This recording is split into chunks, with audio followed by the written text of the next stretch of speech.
हमारी जिंदगी में कई ऐसे पल आते हैं जब हमें परेशानियों का सामना करना पड़ता है। कई लोग जीवन में संघर्ष करके आगे निकल जाते हैं और कई लोग अपने हालातों से हार मानकर खुद को जिंदगी के हवाले कर देते हैं। ऐसे में हमारी जिंदगी और हमारा खुद का कोई वजूद नहीं रहता। दुनिया उसी को सलाम करती है जो अपने कलम से अपनी जिंदगी खुद लिखता है। सिर्फ इंसान ही नहीं, प्राकृतिक में हर प्राणी के साथ ऐसा होता है। फिर भी हम कहते हैं कि हमारे साथ ही क्यों हुआ। आइए एक कहानी सुनाता हूँ। उम्मीद करता हूँ इस कहानी से आप बहुत कुछ सीखेंगे, तो इस कहानी को पूरा सुनना।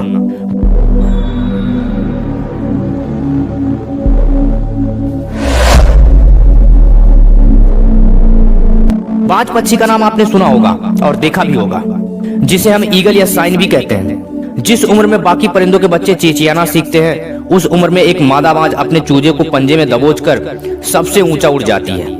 पक्षियों की दुनिया में ऐसी कठिन और संघर्षमय ट्रेनिंग किसी और की नहीं होती। मादा बाज अपने चूजे को लेकर लगभग 12 किलोमीटर ऊपर ले जाती है, जितने ऊपर लगभग हवाई जहाज उड़ा करते हैं, और वह दूरी तय करने में मादा बाज 7 से 9 मिनट का समय लेती है। यहाँ से शुरू होता है उस नन्हे चूजे की कठिन परीक्षा। उसे अब बताया जाएगा कि तू किस लिए पैदा हुआ है, तेरी दुनिया क्या है, तेरी ऊंचाई क्या है, तेरा धर्म क्या है।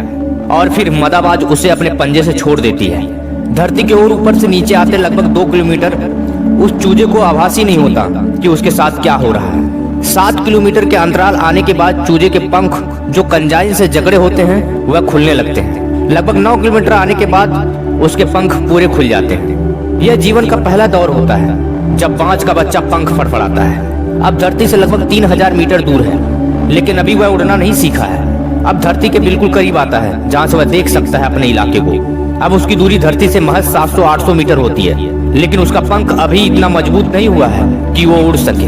धरती से लगभग 400-500 मीटर दूरी पर उसे अब लगता है कि उसके जीवन के शायद अंतिम यात्रा है। फिर अचानक से एक पंजा उसे आकर अपनी गिरफ्त में ले लेता है और अपने पंखों के दरमियान समा लेता है। यह पंजा उसकी माँ का होता है, जो ठीक उसके ऊपर चिपक कर उड़ रही होती है, और उसकी यह ट्रेनिंग निरंतर चलती रहती है जब तक कि वह उड़ना सीख नहीं जाता। यह ट्रेनिंग एक कमांडो की तरह होती है। तब जाकर दुनिया को एक बाज मिलता है। अपने से 10 गुना अधिक वजन वाले प्राणी का वो शिकार करता है।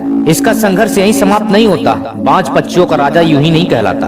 अपने शानो शौकत और अभिमान के लिए वह अनंत पीड़ा सहता है। 70 साल बाज का उम्र होता है, लेकिन इसके जीवन में मोड़ तब आता है जब यह 40 साल का होता है। उम्र के इस पड़ाव में उसकी चोंच सामने से झुक जाती है और काफी लचीली भी हो जाती है, जिससे वह शिकार नहीं कर पाता।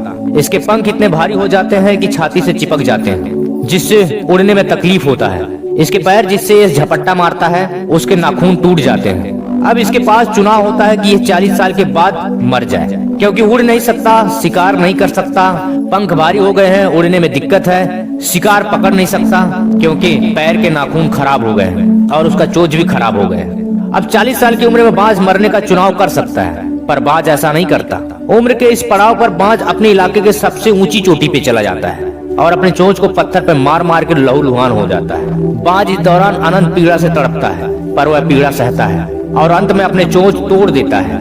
यही कहानी उसके पैरों के नाखूनों की होती है। वह अपने नाखूनों को पत्थर पर रगड़ रगड़ कर उसे भी तोड़ देता है और बाद में बाज को अपनी तपस्या का फल मिलता है और प्राकृतिक माता उसे उसके चोंच और नाखून फिर से वरदान स्वरूप दे देती है। कहानी यही खत्म नहीं होती। अब बारी आती है उसके भारी पंखों की। अपने नए चोंच से बाज अपने ही पंखों को नोच नोच कर जिस्म से अलग कर देता है। पीड़ा इतनी कि कोई जीव अपने प्राण त्याग दे, पर इतनी पीड़ा सहता है। बाज अपने स्वाभिमान के लिए वह सब सहता है। करीबन 6 महीने बाद उसे उसके नए पंख स्वरूप एक नया जीवन मिलता है और फिर वह अपनी बाकी की जिंदगी उसी शानो शौकत से जीता है।